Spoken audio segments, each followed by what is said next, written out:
we've got a problem with the Sport Glide yet again.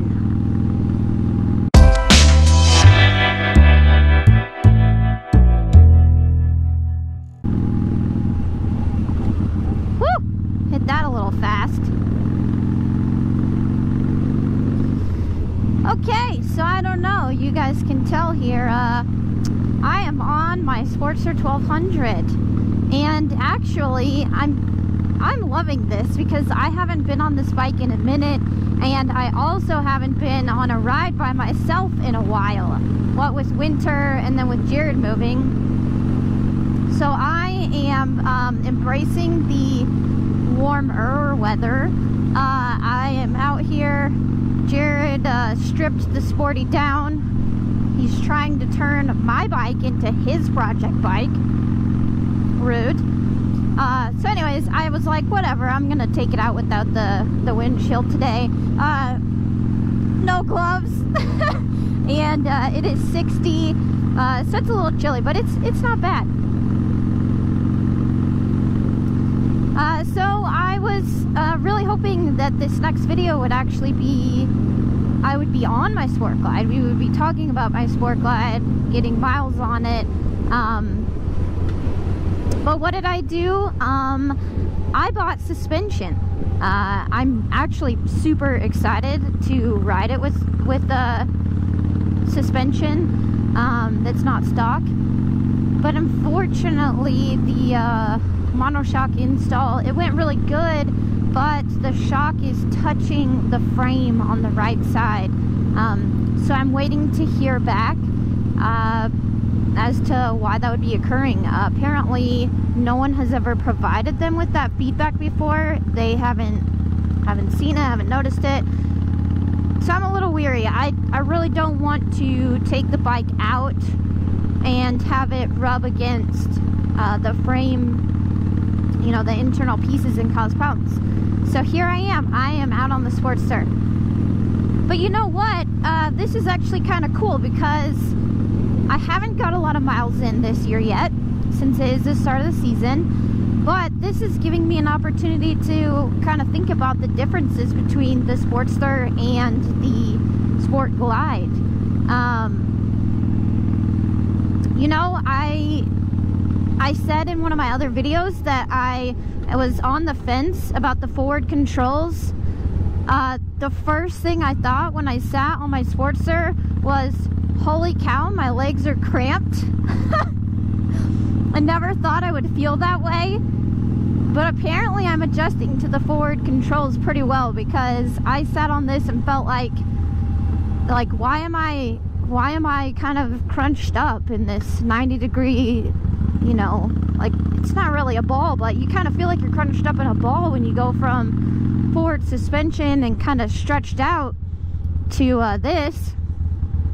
And it's just, like, it's shocking to me because my Sportster is very comfortable. The 2 years I've ridden it, I've really enjoyed it. I've never thought that it was uncomfortable at all. So that's really cool. It's interesting. The other thing, which I mean I noticed right away, but it's like super interesting how different these bikes are. So this one, you're definitely on top of it. Like, I feel very on top of the Sport Glide. I am like down next to the tank.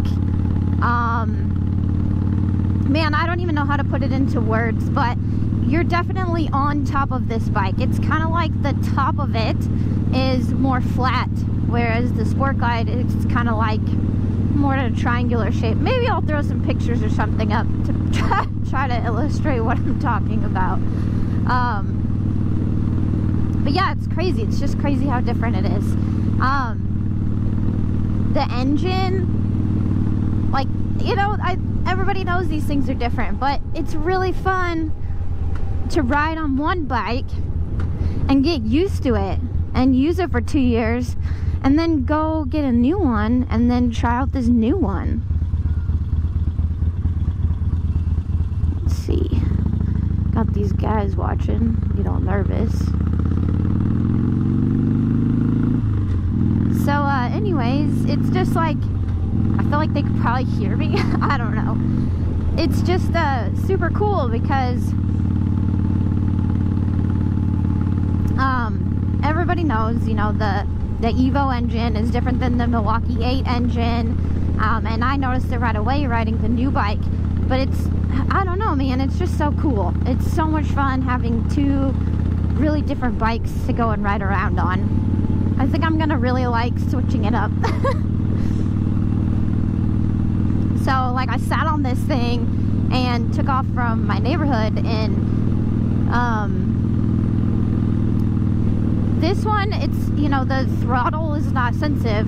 You know, it has less power, and I have to give it gas to make it go. Now on my Milwaukee 8, I feel like as soon as you give it just a little bit, it wants to go. I mean, it wants to fly. This one's got to work harder. But this is like being at home because I've had this bike for 2 years. So it's just really cool, and really, really fun to just have two different bikes. I can't even stop smiling. Like, my cheeks hurt so much right now from me smiling. She feels, you know, it's probably totally normal, but I haven't ridden it for a while, so when I slow down I feel like, oh my god, it's struggling. It feels kind of choppy, but you know, that's just the Sporty, that's just the Evo.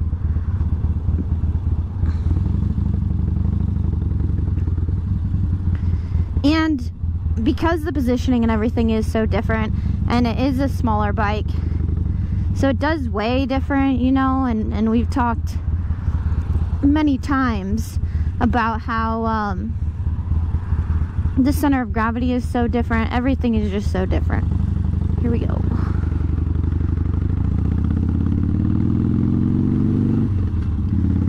So yeah, you can, like, I can feel it right away. I really didn't think that the Sport Glide weight was giving me much challenge. But I guess now that I sit back on this one and take it out for a ride, it is very different. I mean, you can feel the weight. I wasn't scared to go up in weight, but like I can feel my confidence being different on this bike because I've ridden it so much. I'm so used to how it handles. And of course, to top it off, you know, I got a new bike, and then I went and changed a bunch of stuff right away. I mean, this Sportster I rode for a long time before I changed the handlebars. The Sport Glide, I bought it and I was like, we're doing this right now. So I didn't even get any time on it really, and it's just so different from how the Sportster is set up. So I think it is going to take me some time to get used to the new bike, but I am really happy to be out here on this wonderful motorcycle again.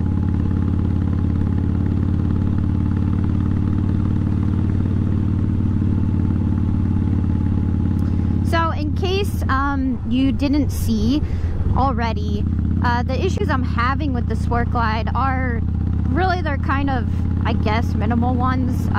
It was just a timing situation, and I'm impatient. So we did the handlebar install and ended up with the master cylinder having issues. Usually a brake bleed is not a big deal for me and Jared to do. We've done it on both our bikes before, but for whatever reason on the Sport Glide, it didn't want to bleed all the air out. We couldn't get any pressure in the brake line. Harley took a look at it, and they found like little O-ring looking pieces inside the master cylinder, which then led to, okay, we're gonna rebuild that, no big deal, the parts available. Well, Harley warehouse, you know, the Harley whatever, main Harley, just didn't ship the part. We're all dumbfounded, and the local dealership did kind of warn us that they've been really slow getting things out to people. So I don't know, I was just really surprised because it was like 2 weeks later and they still didn't have tracking number or anything on this part.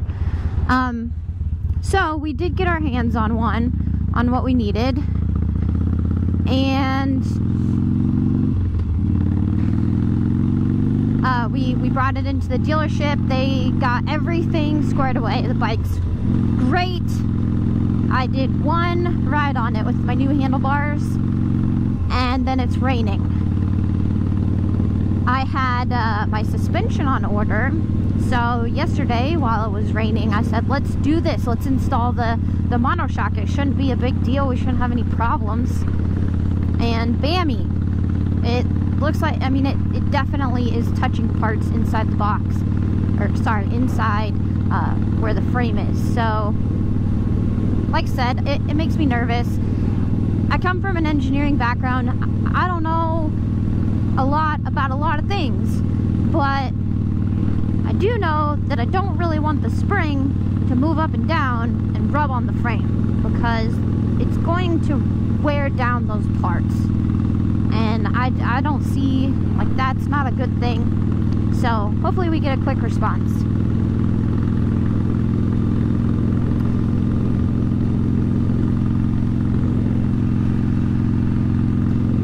Y'all, thanks again for tuning in. That's gonna wrap it up for today. Just wanted to give a little update and share my kind of thoughts as I take the Sporty out again, since it's been a minute.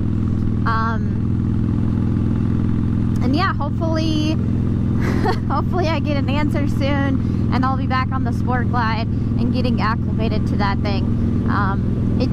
It's been really fun coming up with the mods and making plans for it, but boy, is it frustrating when you can't just get stuff done and go ride it. Alright, I will see you next time. Until then, keep it marvelous.